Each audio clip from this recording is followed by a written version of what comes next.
कभी कभी जिंदगी हमें दो रास्तों के बीच खड़ा कर देती है, एक तरफ प्रेम और दूसरी तरफ कर्तव्य। और जब फैसला दिल से नहीं, हालात से होता है, तब कहानियां अधूरी नहीं होती, बस समय से देर से पूरी होती है।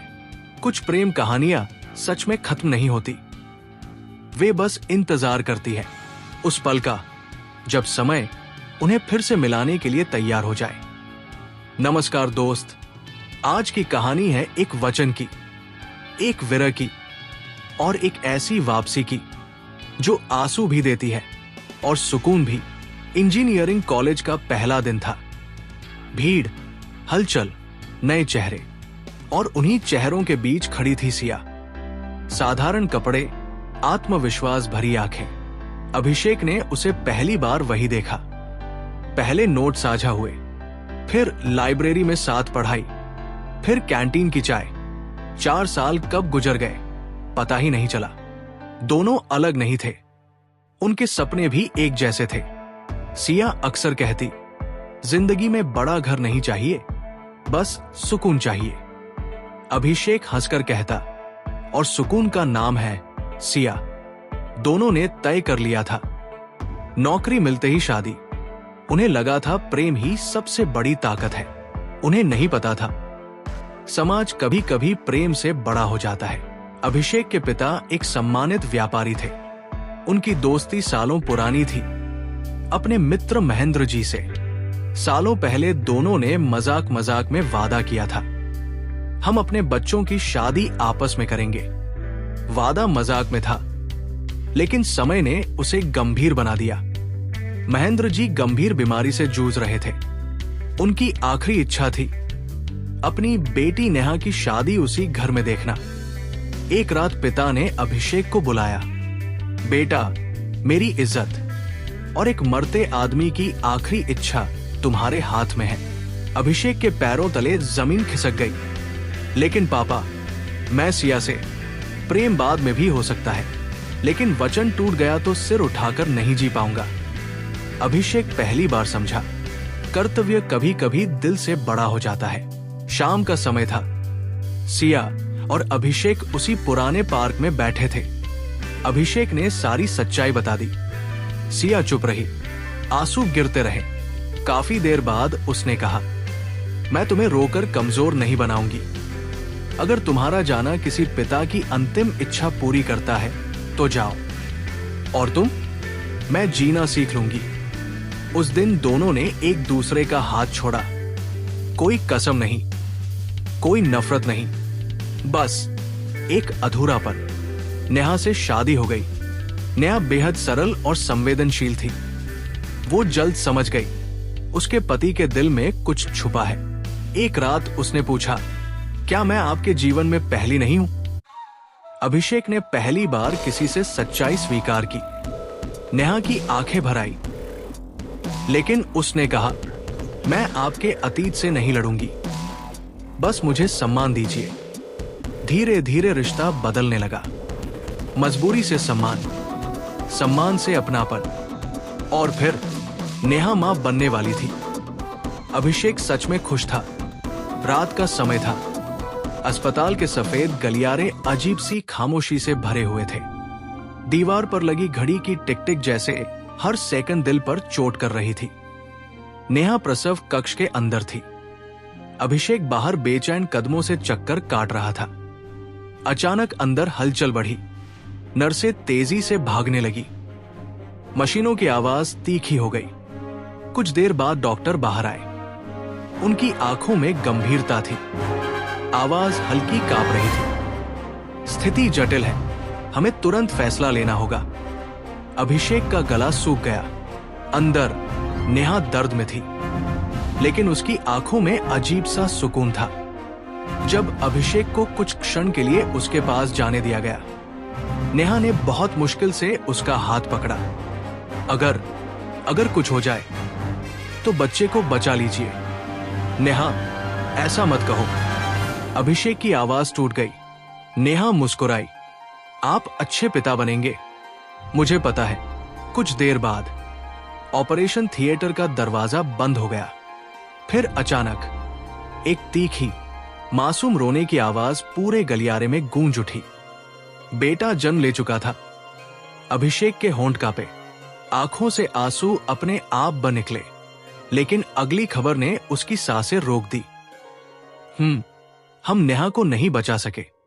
दुनिया जैसे वही थम गई। अभिषेक उस दरवाजे के सामने खड़ा रहा जहां से एक जीवन आया था और एक जीवन चला गया। उस क्षण उसे पहली बार महसूस हुआ, जिस स्त्री को वो कभी पूरे दिल से अपना नहीं पाया, वो उसके जीवन की सबसे सच्ची, सबसे पवित्र साझीदार थी। उसके त्याग ने अभिषेक के अंदर का इंसान जगा दिया। बेटे का नाम रखा गया रंजीत, जो हर परिस्थिति में विजयी हो, यही अर्थ था उसका। पहले कुछ महीनों में अभिषेक ने जाना एक मां बनना क्या होता है। रात के 2 बजे दूध गर्म करना, रोते हुए बच्चे को गोद में लेकर कमरे में चक्कर लगाना, डायपर बदलते समय अनाड़ी हाथों का कांपना। कई रातें बिना सोए गुजर जाती, लेकिन जब छोटा सा रंजीत उसकी उंगली पकड़कर मुस्कुराता तो सारी थकान पिघल जाती। दिन में वो अपनी छोटी सी किराना दुकान संभालता। लोग मजाक उड़ाते, इतना बड़ा खानदान और इतनी छोटी दुकान। लेकिन अब अभिषेक के लिए प्रतिष्ठा नहीं, जिम्मेदारी मायने रखती थी। उसने हर अपमान को चुपचाप निगला, हर असफलता को अनुभव बनाया। धीरे धीरे दुकान बढ़ी, स्टाफ बढ़ा, ऑर्डर बढ़े। 10 साल बाद वही दुकान एक सफल कंपनी बन चुकी थी। लोग अब उसे सेठ अभिषेक कहते थे, लेकिन भीड़ में भी वो अकेला था। रात को जब बड़ा घर खाली सा लगता, वो बालकनी में खड़े होकर आसमान देखता, जैसे किसी से मौन बात कर रहा हो। सिया ने शादी नहीं की। शुरू में लोगों ने ताने दिए, कब तक इंतजार करोगी? जीवन अकेले नहीं कटता। लेकिन सिया अब टूटती नहीं थी। उसने खुद को बच्चों की दुनिया में डुबो दिया। एक स्कूल में अध्यापिका बनी। जब वो बच्चों को पढ़ाती, उनकी शरारतों पर हंसती, तो उसका चेहरा खिल उठता। लेकिन रात को कभी कभी अलमारी से पुरानी डायरी निकालती, पीले पड़े पन्नों पर लिखे सपने पढ़ती। अब उसे शिकायत नहीं थी, न किसी से गुस्सा, बस एक मधुर सी याद थी। वो समझ चुकी थी, कुछ प्रेम अधूरे नहीं होते, वे बस जीवन का हिस्सा बन जाते हैं। एक दिन रंजीत पुराने कागज खोज रहा था। अचानक उसे एक पुरानी तस्वीर मिली। तस्वीर में उसके पिता थे और एक मुस्कुराती हुई युवती। पीछे लिखा था सिया। रंजीत ने पहली बार अपने पिता की आंखों में वही मुस्कान देखी, जो अब वर्षों से गायब थी। उसने चुपचाप खोज शुरू की। इंटरनेट, सोशल मीडिया, पुराने संपर्क। आखिरकार सिया मिल गई। वो उसी शहर में एक स्कूल में पढ़ा रही थी। रंजीत के मन में एक विचार आया। कंपनी की ओर से महिला शिक्षा सम्मान समारोह आयोजित किया गया। मुख्य अतिथि सिया। पिता को बस इतना बताया गया, पापा आपको स्वागत करना है। मंच पर रोशनी थी, तालियों की गूंज थी। अभिषेक ने जैसे ही मंच की ओर देखा, उसकी सांस थम गई। सिया सामने खड़ी थी, सफेद साड़ी में, परिपक्व, शांत, लेकिन वही आंखें। दोनों की नजरें मिली। बरसों का दर्द, सवाल, सुकून, सब एक क्षण में गुजर गया। समारोह खत्म हुआ, भीड़ छंट गई। रंजीत आगे आया। पापा, आपने जिंदगी भर मेरा साथ दिया, अब मैं चाहता हूं कि आप अपने दिल का साथ दें। अभिषेक की आंखें भर आई। एक शांत कमरे में सालों बाद 2 दिल आमने सामने बैठे थे। अभिषेक ने धीमे स्वर में कहा, पहले मैं मजबूर था, अब मैं स्वतंत्र हूं, लेकिन इस बार निर्णय तुम्हारा होगा। सिया ने लंबी सांस ली। अब हम जवान नहीं, परिपक्व है।